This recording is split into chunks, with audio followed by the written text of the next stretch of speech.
Ang kasaysayan ay hindi lamang koleksyon ng mga lumang bagay. Ito ay alaala ng dugo, pawis at panalangin ng mga taong nagmahal sa bayan. At sa bawat henerasyon, may mga pusong naghahanap ng koneksyon sa nakaraan. Mga pusong nais maunawaan kung sino tayo at bakit tayo malaya. At sa gitna ng katahimikan ng museo, nakatago ang mga kwento ng ating mga bayani. Mga tinig na tila nananahimik, ngunit patuloy na bumubulong. Isa sa mga tinig na iyon ay kay Jose Rizal, isang taong sumulat hindi para sa sarili, kundi para sa kinabukasan ng kaniyang lahi. At sa araw na ito, sa gitna ng katahimikan ng museo, muling mabubuksan ang pahina ng kaniyang huling paalam. Dr. Rizal, sa utos ng hari ng Espanya, ikaw ay naaresto.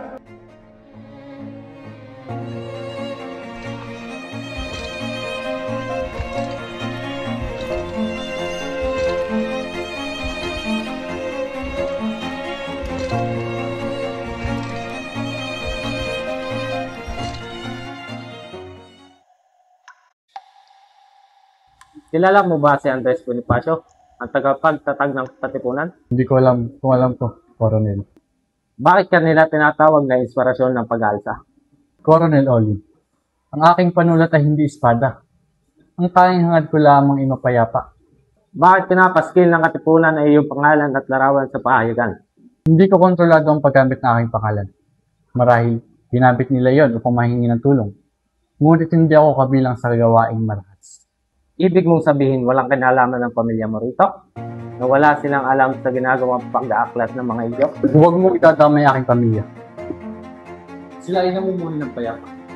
Kung mayroon kang dapat pasigin, ako iyon. Kung ang paninindigan ko para sa katotohanan ng tinatawag ng pagtataksil. Kung gayon, ako nga ang taksil. Tinatraidor mo ba kami, Rizal? Hindi ko kayo tinatraidor, Coronel.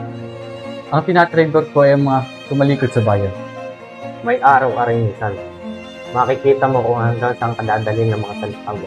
Hindi ako laban sa Espanya. Laban ako sa kasinungalingan. Dinakip si Jose Rizal sa Fort Santiago. Itinuturing na pagtataksil sa inang bayan dahil sa kanyang mga sulatin at paninindigan para sa kalayaan ng Pilipinas. Jose Potasio Rizal Mercado y Alonso Rialonda, inaakusahan ng pagpapasimuno ng pag-aalsa laban sa korona ng Espanya. Dr. Rizal, sa pamamagitan ng iyong mga akda, no limitahire, el filibusterismo at iba pa, iyong ipinalaganap ang ideya ng kalayaan mula sa mga praile at sa pamahalaang Espanya. Kagalang-galang na hukom. Ako ang tagapagtanggol ni Dr. Jose Rizal. Ngunit ating linawan, ang kasong ito ay hindi tungkol sa isang rebelde, kundi sa isang taong sinisisi dahil siya ay Pilipino at nag-iisip. Sinasabi ng prosecution na si Rizal daw ang utak ng Katipunan. Ngunit nasa ng ebidensya, wala kayong sulat, saksi o patunay. Ang tanging ebidensya niyo lamang ay pangalan niya. Ginamit ng iba ng walang pahintulot. Ngunit siya ay nagtatag ng Liga Pilipina. Tama, ngunit ang layunin nito ay reforma, edukasyon at pagkakapatay-pantay, hindi revolusyon. Si Rizal ay hindi kaaway ng Espanya. Siya ay anak ng inang bayan na naniniwalang ang katarungan ay mas mataas kaysa kapangyarihan. Si Rizal ang nagpasiklab ng apoy sa puso ng mga mamamayan. Kung walang Rizal, walang revolusyon. Kaya ako'y humihiling ng pag-usang kamatayan. Kung ang pagtuturo ay kasalanan, kung ang pagmamahal sa bayan ay pag-aklas. Kung gayon, tayo ang may sala, hindi siya. Hindi ako ang nag-utok ng revolusyon. Ang nais ko'y pagbabago mga tao at mga tao. Ang dugo ay hindi binabayaran ng dugo. Hinahatulan ka naming barilin hanggang mamatay. Fusilyamento. Sa Bagong Bayan, 30 ng Disyembre, 1896. Perdon, Dr. Kung kayo'y hindi ko nailigtas. Wala kang dapat itayin.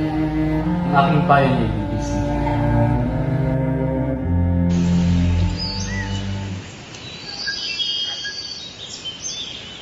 Kami naparito muli upang ialok sa iyo ang sakramento ng simbahan. Bukas sa umaga, ihaharap ka sa iyong paglalakbay. Salamat, Pan. Nagpapasalamat ako sa iyong pagdalaw. Ngunit ang aking konsensya ay malinis at payapa. Iho, hindi pa huli ang lahat. Ang Diyos ay handang tanggapin ka. Kung ako ay tatanggap, nais kong ito'y malayo, hindi dahil sa takot.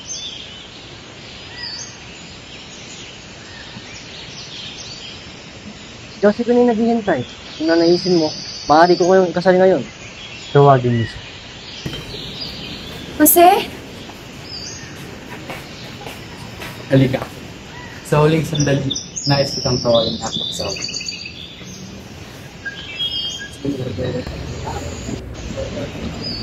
Sa harap ng Diyos at ng langit, kayo ay pinag-isa. Hindi na kayo mahiwalay sa namatban o sa alaan.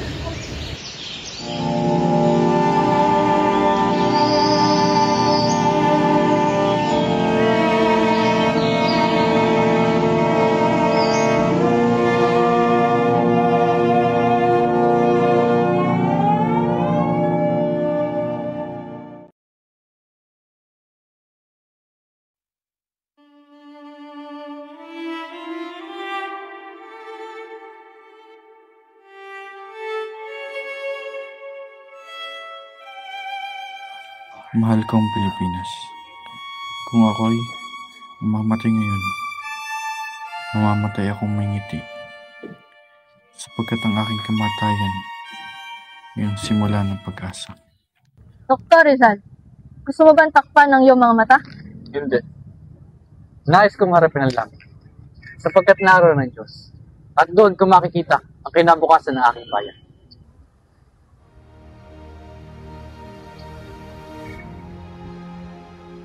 Ama, sa kamay ninyo'y muli akong isisilang. Hindi bilang isang alipin, kundi bilang anak ng malayang bayan.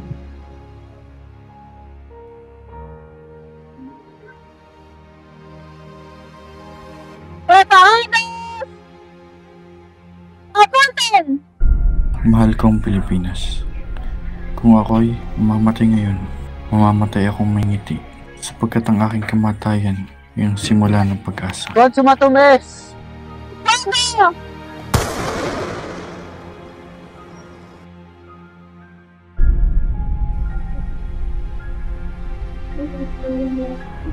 Tira de Gracia. At doon ko napatunayan, ang kabayanihan ay hindi nasusukat sa tagal ng buhay, kundi sa alay ng puso. Wala na siyang pulso, ngunit nakangiti pa rin. El Doctor está muerto! Ama namin sumasalangit, patawarin mo kami sa kasalanang aming ginawa sa iyo. Ang mga salita ni Dr. Rizal ay hindi na lamang tinta sa papel. Ito na ngayon ang sigaw ng ating mga puso. Sana po, wala ngayon, tatahakin ng iyong anak ang daang iniwan. Pepe, kahit nakapagkit ang iyong mga mata, patuloy kong nabubuhay sa amin. Kuya?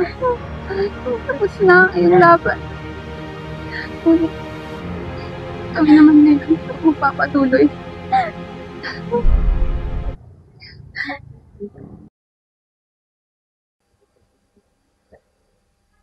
Sir, tapos na po ba yung kwento? Tapos na ang kwento, pero hindi pa tapos ang laban. Sapagkat ang pagkamatay ni Rizal ay simula ng buhay natin bilang malayang Pilipino. Sir, kung nabubuhay si Rizal muli, masaya kaya siya sa Pilipinas ngayon? Siguro masaya siya kung nakikita niya tayong lumalaban pa rin. Laban sa sinungalingan, katiwalian at mga kawalang puso. Sapagkat ang tunay na nagmamahal sa bayan ay gumagawa ng mabuti kahit walang nakakakita. At gaya ng sabi niyo noon, ang mamatay ng dahil sa iyo, bayan, ay karangalan. Ako'y mamamatay na may pananampalataya sa kinabukasan ng aking bayan. Pag-ibig ang tanging kabayaran ng pag-ibig. At sa wakas, ang liwanag ay magtatagumpay laban sa dilim. Ang magbuhos ng dugo para sa bayan ay kagitingang hindi malilimutan. Ang buhay na inialay sa lupang mahal, mayaman sa aral at kadakilaan.